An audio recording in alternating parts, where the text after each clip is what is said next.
From our State House studio in Montgomery, I'm Todd Stacy. Welcome to Capitol Journal.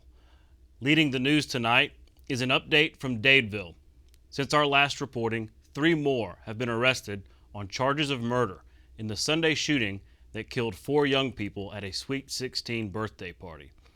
A total of 5 defendants are now in custody and facing reckless murder charges, according to the Alabama Law Enforcement Agency. Those individuals are 17-year-old Tyreek McCullough of Tuskegee, 16-year-old Travis McCullough of Tuskegee, 20-year-old Latron Brown of Tuskegee, 20-year-old Wilson Lamar Hill Jr. of Auburn, and 19-year-old Willie George Brown Jr. of Auburn.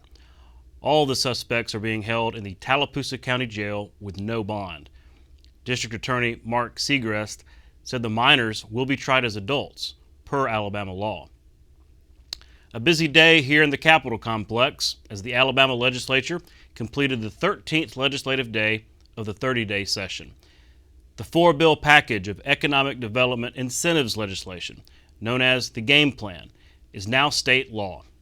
The House and Senate gave final passage to the bills this morning, and Governor Kay Ivey held a signing ceremony in the state capitol in the afternoon.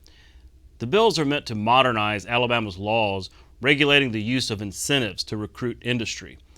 The package also included measures to identify and develop more sites where industry can locate in the state, and to jumpstart the innovation economy, especially for underrepresented businesses.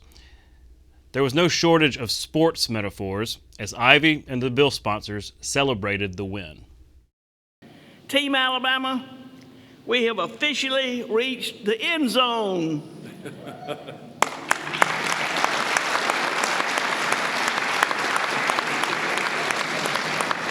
To the men and women of the Alabama legislature, thank you. Thank you for your swift action and your successful passage of the game plan legislation that we're setting up. Because of your successful passage of the game plan legislation, we're setting Alabama up for success over the next 5 years and beyond. We are ensuring that Alabama will continue to stack up strong next to our competitors. Billions more will be invested in our state, and good-paying jobs will continue funneling here for our workforce. These 4 bills and the game plan were really about securing our economic future in the state. It's about diversifying our economy. It's about creating more opportunity for real career and job opportunities for people across our state. It's about attracting new investment. It's about building job opportunities and really taking Alabama forward into the next 10 to 20 years. State leaders are excited about the innovation portion of the package. State Senator Bobby Singleton, who carried the bill in the Senate, spoke about the kinds of businesses that could be brought to Alabama under this new law. Projects taking place in Alabama poised and making a major impact both on the individual industry and the underrepresented communities. Accelerators programs across the state, such as Techstar, Gensor, and Bronzer Valley, are focused on supporting tech startups, female entrepreneurs, and entrepreneurs of color, Native Americans, veteran women, and other minorities. For example, Manor Capital Partners, a minority-owned business enterprise and investment firm, will invest over $600 million to construct an advanced beverage production distribution complex right here in Montgomery, Alabama, creating over 280 full-time jobs. Those bills sailed through the legislature with little resistance. However, one state senator took to the well today to express his frustration at the necessity of states having to use tax credits and other incentives to lure companies in the first place. State Senator Arthur Orr said Congress should intervene and put guardrails on the process so that states could compete on their own merits without economic sweeteners. And if we did not arm Mr. Canfield and the Department of Commerce our economic development teams scattered across the state. With the measures of this Jobs Act, we undeniably would not be competitive. You would like to think D.C. or Washington, our friends at the federal level, would create a law that would ban such incentives and say they wouldn't be allowed to allow a competitive field among the states based on workforce, based on sites, rail, infrastructure, those kind of things. But instead, they let us pit taxpayer dollars from one state against another. The issue of crime has received increased attention this session. State prosecutors recently endorsed a slate of bills they say give them better tools to protect the community. And the Senate Judiciary Committee recently advanced legislation targeting gang violence. Senate President Pro Tem Greg Reed said those measures will be heard as the session goes forward.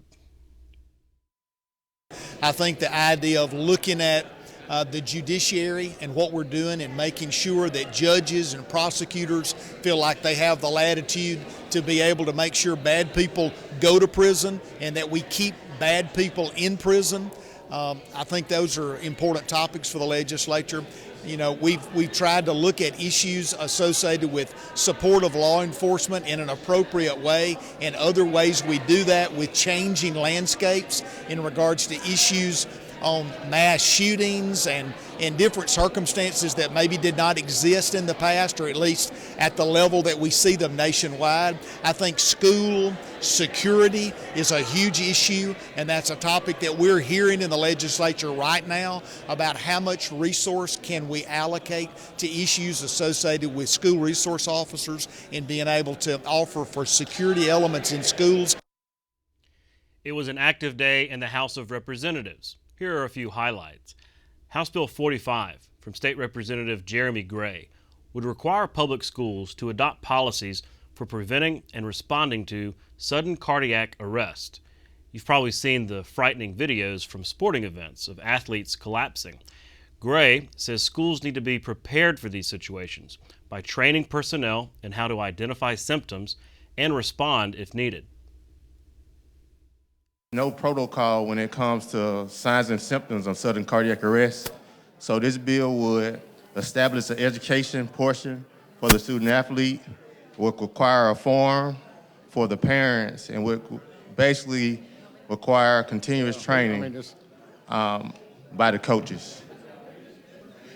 I'd just like to say to Representative Gray how much I appreciate this bill being brought. We serve on the House Health Committee together, but quite honestly, his background in athletics, and I've been a little bit around it, but a lot with my children and all, this is something that's truly needed. We've been working for years trying to fund this type of thing, so what a blessing it's going to be if we get it. Thank you. That bill passed and is now headed to the Senate. House Bill 77 from State Representative Danny Garrett aims to ease sales tax payments for businesses. Under existing law, a sales tax licensee has to start remitting estimated payments at $5,000 of monthly tax liability. Garrett's bill would increase that threshold to $20,000 to make it easier for small businesses.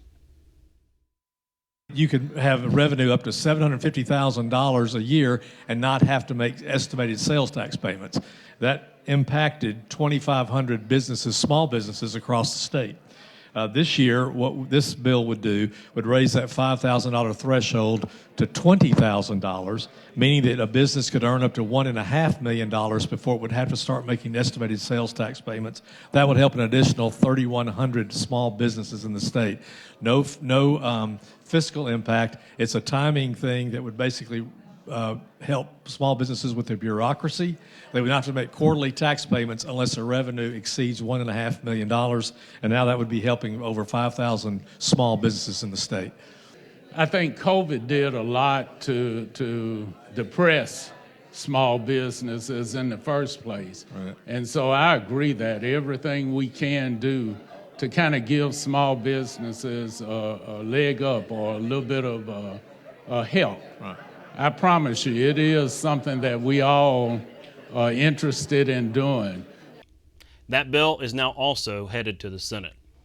Coming up next, I'll speak with State Representative Phillip Ensler about his package of gun and community safety bills. We'll be right back. You can watch past episodes of Capitol Journal online anytime at Alabama Public Television's website, aptv.org. Joining me next is State Representative Phillip Ensler from Montgomery. State Representative, thanks for coming on the show. Thank you for having me, and after all the times watching it, it's so good to finally be on. I feel very honored.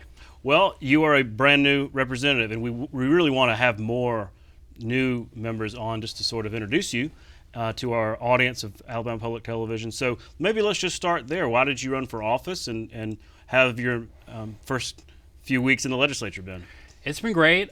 For those who don't know me, right, by way of brief background, after college, did the program Teach for America, taught at Lee High School here in Montgomery, then went to law school and was involved in criminal justice policy work with Appleseed after law school, then got involved more in local politics and policy, and then ran just knowing that people in the district want someone at the State House that's going to fight for what's right, try to do things that are going to make a positive difference, but also work well with others, both in their own party, but also across the aisle. So ran really to try to just continue to advocate for the community and certainly make things a little bit safer, a little bit better for everyone.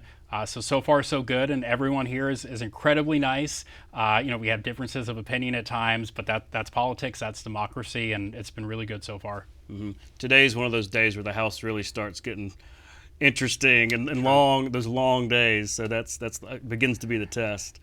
Well, you had a press conference today where you rolled out a series of bills, measures aimed at community safety. A lot of them have to do with guns, but also it goes beyond that. Can you kind of run through what this crime community safety package is and what your goals are? Absolutely. And during the campaign, in my district here in Montgomery, it didn't matter what neighborhood, white, black, middle class, upper class, working class, that was the biggest issue that came up, was community safety, having safer neighborhoods, and then also dealing with gun violence in a way that not just for mass shootings, but individual conflicts that happen between people. And in the campaign, going to door after door after door, what I heard was, please at least try to do something, right? And people in the district know that I'm one person, that I'm certainly that I'm a freshman, and that we have a big body here, that it takes a lot to get laws through. But today was me responding to and showing my district that I'm doing what I can, and that's why we were in the heart of the district in Vaughn Park, for those who know Montgomery, and introduced proposed a package of 8 bills that broadly deal with community safety and gun violence, all things that uphold the Second Amendment right to bear arms, right? I'm a lawyer, certainly have the utmost respect and will always protect every constitutional right, but these are all measures, and I know we'll get into the specifics, that uphold the Second Amendment right. They're reasonable. They're things that have proven to work in other places, red states especially, and things that we can work on together. They transcend party. So I know it's a long process ahead, but I look forward to working with my colleagues to try to get some of them passed and implemented. Mm-hmm. Specifically on the guns, you've got red flag law that we've talked about with Senator Coleman a good bit. Sure. Also dealing with ghost guns. These are, I guess, the kind you buy over the internet. Exactly. And then the third is the trigger stock or trigger accelerator or something like that. Yep. So the first one, red flag laws, and mine is pretty much a House version of Senator Coleman's, and I know she's led the charge and been front and center on that, which has been great. So I want to make sure on the House side that we're also working that. Red flag laws they're very specific criteria where family members or law enforcement can go get a court order if someone basically presents a real credible threat to themselves or others. So again, it's not taking away their guns forever. It's not at all infringing on their rights. Like any court process are right, there's due process around it. But really going to work that on the House side. Then, right, the second one dealing with ghost guns. I mean, you can go online today, and the way we may, order something on Amazon and it gets delivered to our door. I mean, people are ordering parts and putting together guns at home. And the real issue with that is that they're then circumventing any federal background checks, and they don't have a serial number. So if someone then uses that ghost gun in a crime, it's much harder than for law enforcement to trace that back to a particular person. So again, the ban on selling or possessing ghost guns, not infringing on any right? You very much can own a handgun and any other guns that are currently allowed, but this is just saying we want to have things that conform with federal law and that law enforcement can trace back, because the ghost guns, right, they can get passed around and then have no idea, who actually legally owns it. And then, right, the one that, and there are a few different terms for it, but trigger activators, kind of out in the community, sometimes they're called Glock switches. They're like the size of a cell phone charger that goes into an outlet. People put it on a handgun, and all of a sudden they can spray bullets really indiscriminately. Kind of like the bump stock we used to hear about before the Trump Justice Department banned those. Exactly right, and this is, especially with the trigger activators, is to give, because under federal law it's illegal, but I've heard from our district attorneys, different ones throughout the state, that have said, well, we don't have a state law where we can enforce that. They've confiscated a lot of those devices, but then can't charge someone for having that on there. So this is a tool to give to particularly district attorneys to be able to hold people accountable that have those. I'm really glad that Representative Randy Wood, a law enforcement official, has introduced, and that one is I think I know it passed committee and will then hopefully come to the full House. There's just some kind of technical language differences in the one that I've introduced that is just a little bit more encompassing to make sure, again, that it's more consistent with federal law. So I really look forward to working with him and trying to reconcile those slight differences, and would love to then, support everything he's been working on that bill. And then also have some legislation dealing with grants and other ways you can not have to do with guns, not have to do with policing necessarily, but mental health, making communities safer through some funding. Sure, right. And again, this issue is, yes, gun violence, but also community safety as a whole. And certainly recognize that, right, we can't pass one law or even a million laws that will stop every crime or every act of gun violence, but there are measures that we can take to prevent some of those and reduce crime, reduce gun violence. So some of the other ones that I'm proposing, one of them deals with, right now, a lot of cities, Montgomery, Birmingham, are starting to build up what usually the name is like an Office of Violence Prevention, where you're trying to get into schools, get into the community more, in community centers, especially working with young people, teaching them emotional intelligence, teaching them how to deal with conflict in a nonviolent way. So those offices are great that they've set up and that they're doing that, but certainly if there can be more funding for them to apply for to show that they're going to implement really best practices. So that's one, right?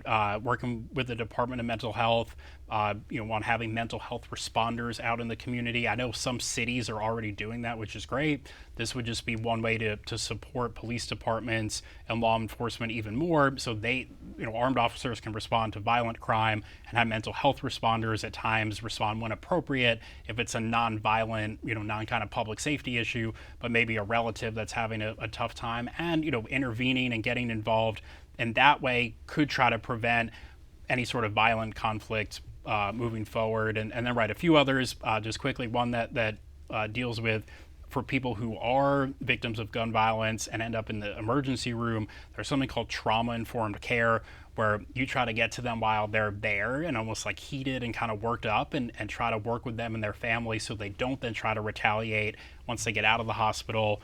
And again, that's not taking away guns. It has nothing to do with constitutional rights, but that's saying, hey, here's a method that we can at least get at. And then, right, one other, mental health counselors in schools, having taught in a public school here in Montgomery, and I, do a lot of work with young people, mentorship-wise, that, the big issue in mental health, but specifically when it comes to violence and dealing with things in a peaceful way, if we have mental health counselors in our schools on a regular basis, they can work with the young people as well to try to deal with some of that kind of anger that they may have. Well, I appreciate you running through all that.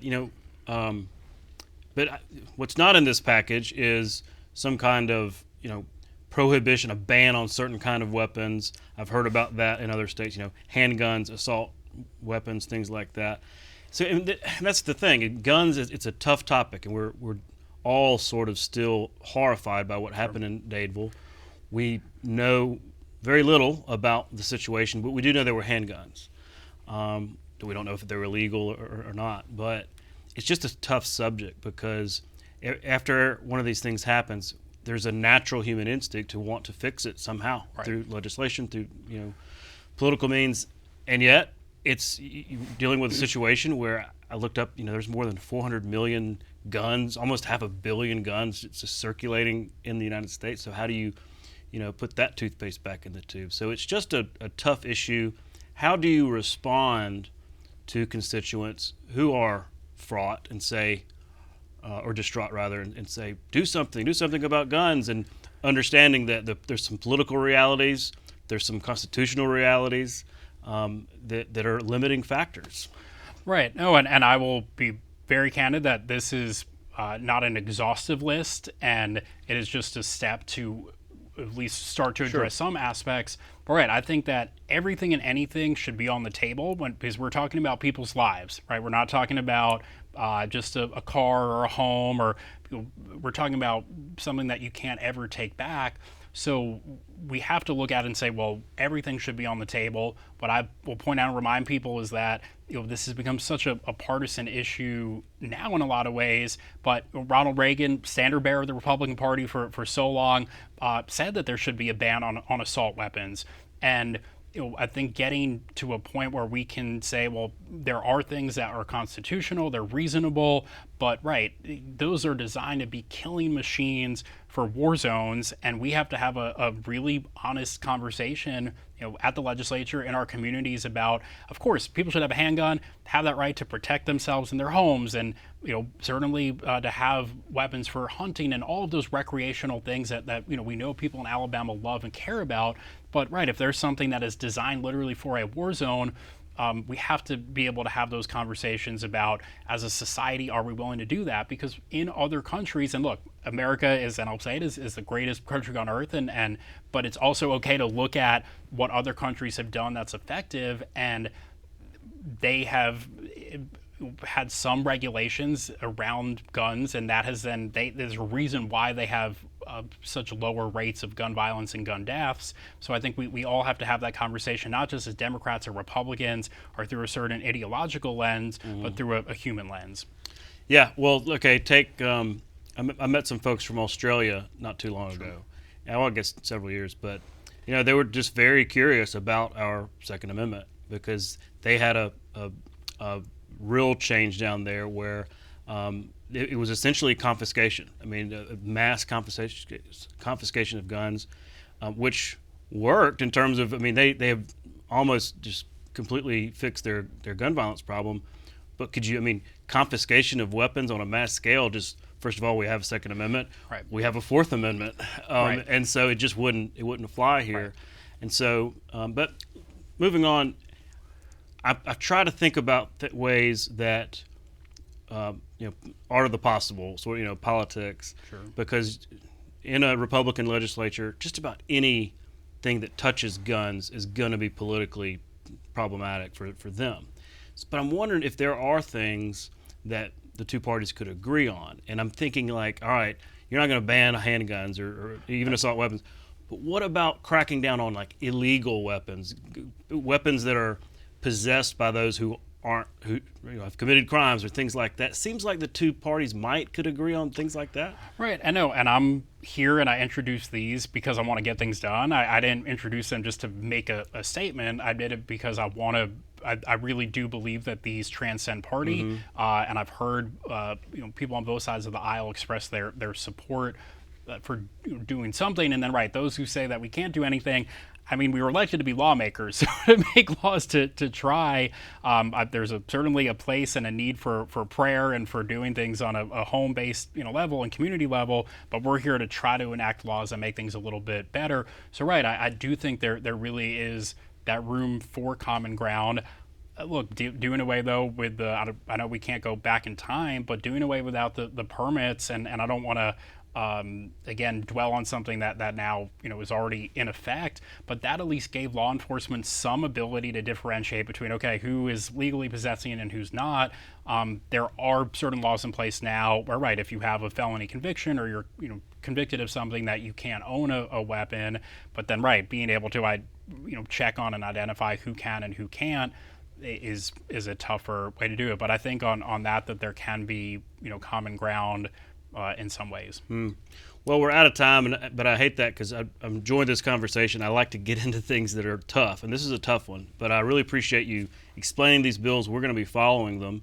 And as a brand new member of the House, pretty bold of you to step out like that. It is, and last thing to say, it's great to be on and appreciate it. I know I have colleagues that have introduced really great bills as well around Representative Drummond with a gun storage bill. Representative England has been pushing a bill to at least tell law enforcement if you have one in your vehicle, and many others that have been trying to address this issue. So as a freshman, I have the humility of I'm not trying to make noise. I'm trying to, though, actually take some action and really, again, grateful to be here. And the Montgomery delegation has been great in us working together on some of these as well. Representative Phillip Ensler of Montgomery, thanks again. That's our show for tonight. Thanks for watching. We'll be back tomorrow night at 7:30 for our Capitol Journal Week in Review show. For our Capitol Journal team, I'm Todd Stacy. We'll see you next time.